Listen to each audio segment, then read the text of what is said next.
ఓం శ్రీ సాయిరామ్. కలియుగ అవతారి భగవాన్ శ్రీ శ్రీ శ్రీ సత్యసాయి బాబా వారి దివ్య చరణారవిందములకు హృదయపూర్వక నమస్సుమాంజలి సమర్పిస్తూ అందరికీ సాయిరామ్. శ్రీ సత్యసాయి ఆనందదాయి సాయితో పయనం పుస్తక పఠనం తర్వాయి భాగమండి. తమ సందర్శనార్థం వచ్చే భక్తులందరినీ ఆ రోజుల్లో స్వామి ఊళ్ళకు వెళ్ళిపోయే ముందు ప్రత్యేక సంభాషణార్థం పిలిచేవారు. ఆర్తులు, అర్థార్థులు, జిజ్ఞాసులు, జ్ఞానులు అనే 4 విధాల భక్తులకు ఎవరికి తగిన విధంగా, ఎవరికి కావలసిన విధంగా వారికి ఓదార్పు, ఆరోగ్యం, సలహాలు, ఉపదేశం మొదలైనవి లభిస్తాయి. అజ్ఞానం అంతరిస్తుంది. మానసిక పరివర్తన కలుగుతుంది. ధైర్యం, సంతృప్తి, నమ్మకం, అభయం, శాంతి మొదలైనవి లభిస్తాయి. స్వామి ప్రభావం వల్ల జరిగే అసలైన అద్భుతాలు ఇవే. ఆయన పవిత్ర ప్రేమ చేత ప్రభావితులై ఆకర్షితులు కాని వారు ఎవ్వరూ ఉండరంటే అది అతిశయోక్తి కాదు. స్వామి ఇంటర్వ్యూకి పిలిచినప్పుడే లేచి వరండా వైపు వెళ్తున్నప్పుడే విచిత్ర దివ్యానుభూతి కలుగుతుంది.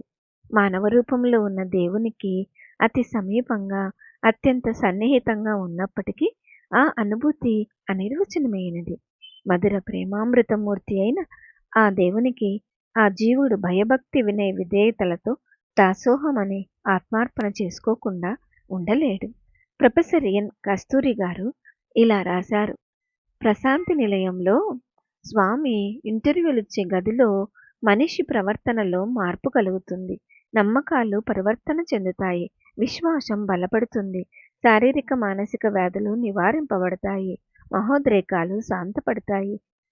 పెచ్చు పెరిగే ద్వేషాశయాలు అణచివేయబడతాయి. ఆత్మలు రక్షింపబడతాయి. విడిపోయిన హృదయాలు మళ్ళీ కలుస్తాయి. ఈ విధంగా ఎందరెందరికీ ఎన్ని విధాలుగా మేలు కలుగుతుందో చెప్పతరం కాదు.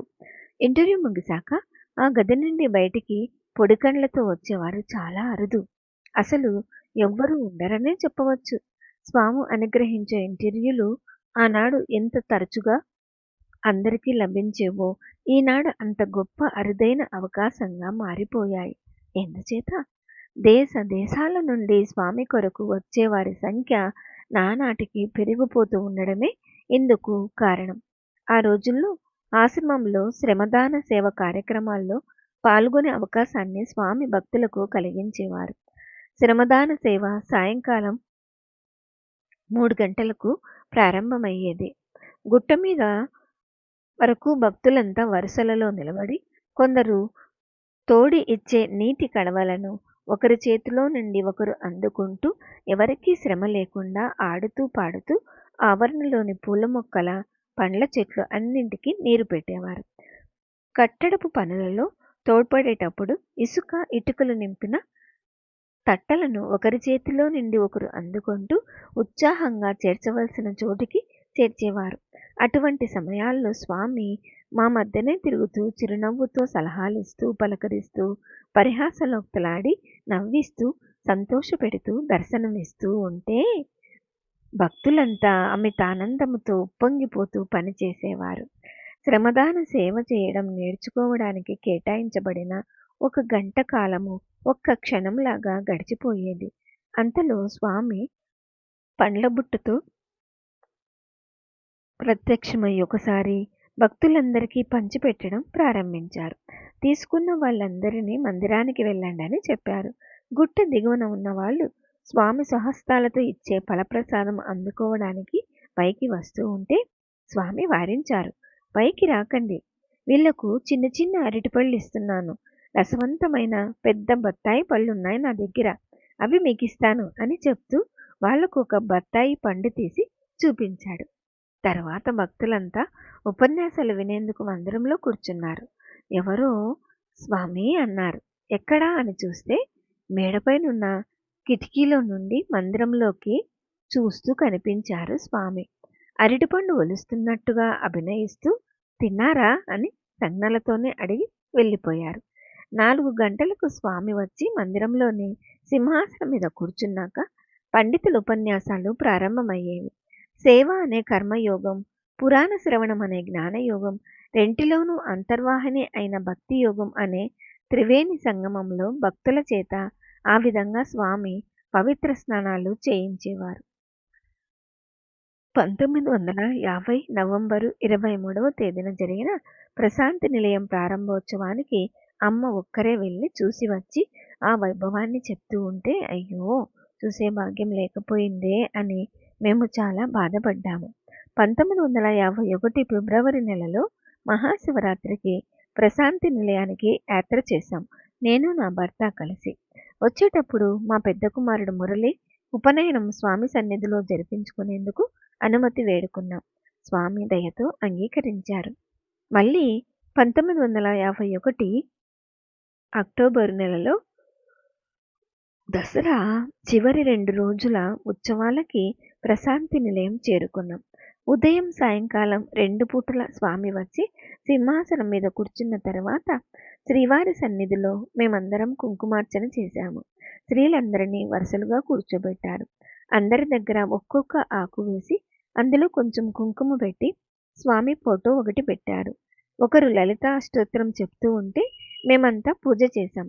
హిందూ మత సంప్రదాయం ప్రకారంగా ముత్తైదువులు మాత్రమే కుంకుమార్చన చేస్తారు.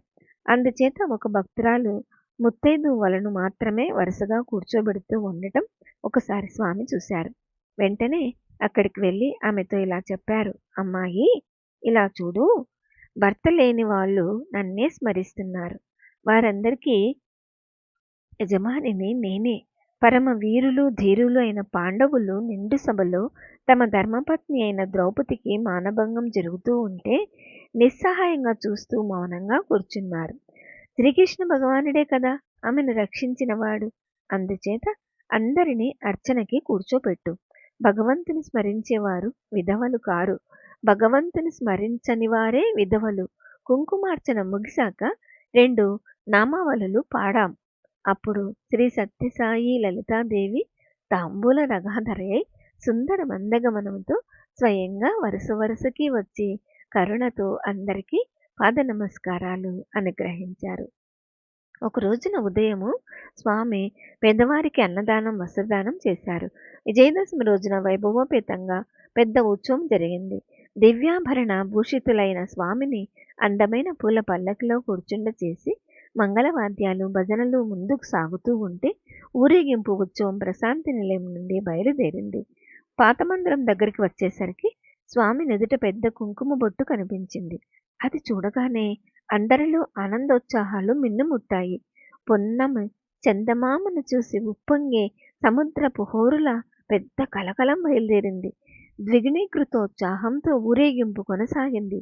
ఆదిపరాశక్తి సాక్షాత్కారం పొంది ధన్యులమయ్యామని మేమంతా ఆనందంతో పరవశించిపోయాము. తిరిగి ప్రశాంతి నిలయం చేరుకునేసరికి చాలా సమయం పట్టింది. భక్తుల జయ జయ ధ్వానాలతో దిక్కులు పిక్కటిల్లాయి.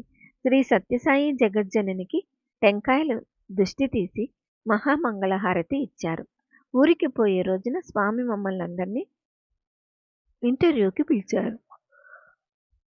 మా యోగక్షేమాలు విచారిస్తూ నేనొక్కరిని మీ పాలిట లేకపోతే ఈ పాటికి మీరంతా ఏమైపోయేవారో అన్నారు. ఒకరిని నొప్పించడమే అపరాధం.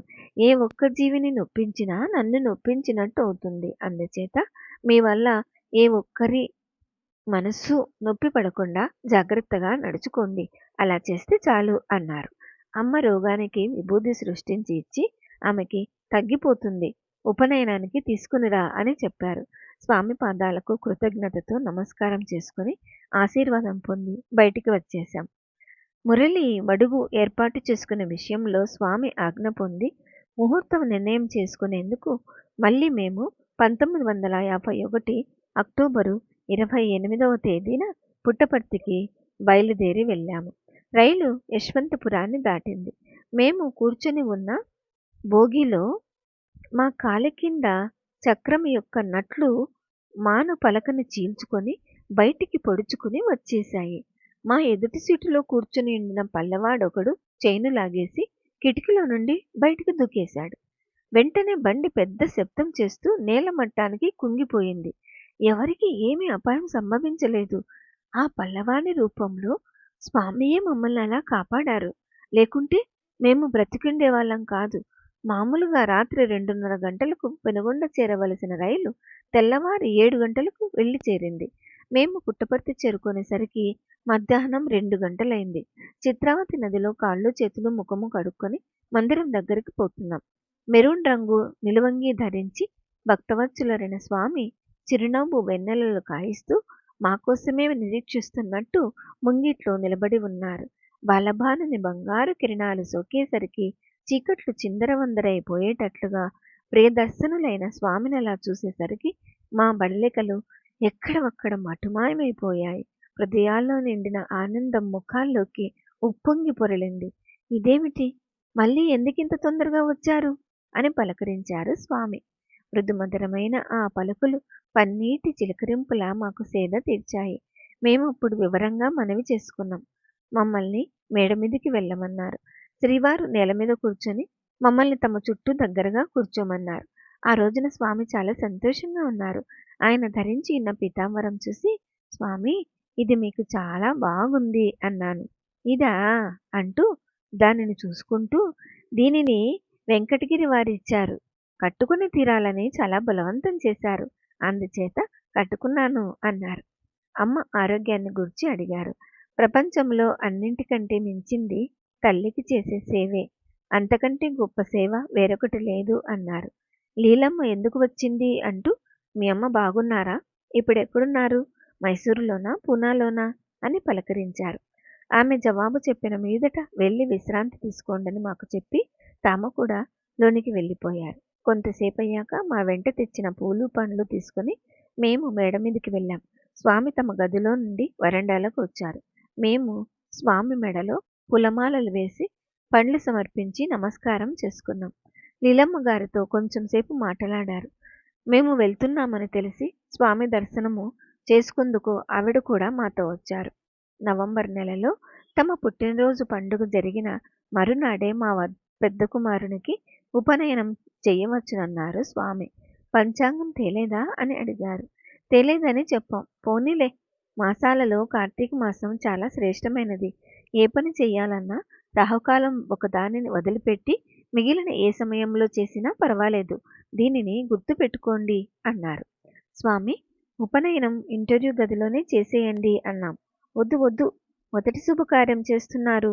లోకుల నోళ్లలో పడవద్దు. పురోహితుణ్ణి కూడా తీసుకొని రండి అన్నారు. స్వామి, పడుగు రోజున మందిరంలోని భక్తులు అందరికీ భోజనాలు అవి ఏర్పాటు చెయ్యాలని ఉంది అని మనవి చేసుకున్నాం. ఆ కష్టమంతా పెట్టుకోవద్దు. అలాగే మీరు చెయ్యాలని అనుకున్నట్లయితే భోజనం ఏర్పాటు మాత్రం చేయండి. కాఫీ, టిఫిన్ మొదలైనవన్నీ ఇయ్యడం సాధ్యం కాదు కనుక ఆ తంట ఏ వద్దు. వీలైనంత సులభంగా చేయండి అంటూ కన్న తండ్రిలాగా హితబోధ చేశారు. ఆహ్వాన పత్రికలు అచ్చు వేయించడం కూడా వద్దనేశారు. అదంతా వద్దు. అటువంటి వాటన్నిటికీ వృథాగా ఎందుకు ఖర్చు చేస్తారు? కార్డు రాసేయండి చాలు. అలా రాకపోతే పోనీండి అన్నారు. ఆ మరునాడు 1951 అక్టోబరు 30వ తేదీ సోమవారం దీపావళి పండుగ మరునాడు ఊరికి పోయేందుకు అనుమతి అర్థించాలని మిద్దె మీదికి వెళ్ళాం. స్వామి మెడలో పులహారాలు, పుష్పాలు వేసి పండ్లు సమర్పించి పాదనమస్కారం చేసుకున్నాం. మేము పుట్టపర్తి వచ్చేటప్పుడు రైలు ప్రయాణంలో సంభవించిన అపాయాన్ని గురించి మనవి చేశాం. స్వామి ఆ పల్లవాని రూపంలో వచ్చి తమరే మమ్మల్ని కాపాడారు అన్నాము. కృతజ్ఞతతో గద్గదమైన స్వరంతో స్వామి ఆశ్చర్యం నటిస్తూ, ఓహో, అలా జరిగిందా, నాకేమీ తెలియదప్పా అని పెద్దగా నవ్వేసి ఆ మాటని అలా ఎగురుగొట్టేశారు. శ్రీ సత్యసాయి గాంభీర్యం, భక్తుల్ని 1000 కళ్ళతో కాపాడుకునే ఆ కారుణ్యం, సౌజన్యం సాటిలేనివి. విభూతి సృష్టించి మా ముఖాలకు పెట్టి పులహారంలోని ముక్కలు బత్తాయి పండ్లు ప్రసాదమిచ్చి పంపించి వేశారు. ఓం శ్రీ సాయిరామ్. తర్వాయి భాగం వచ్చే వారం విందామండి. జై బోలో భగవాన్ శ్రీ సత్యసాయి బాబాజీకి జై. సమస్త లోకాః సుఖినో భవంతు. ఓం శాంతి శాంతి శాంతి. అందరికీ సాయిరామ్.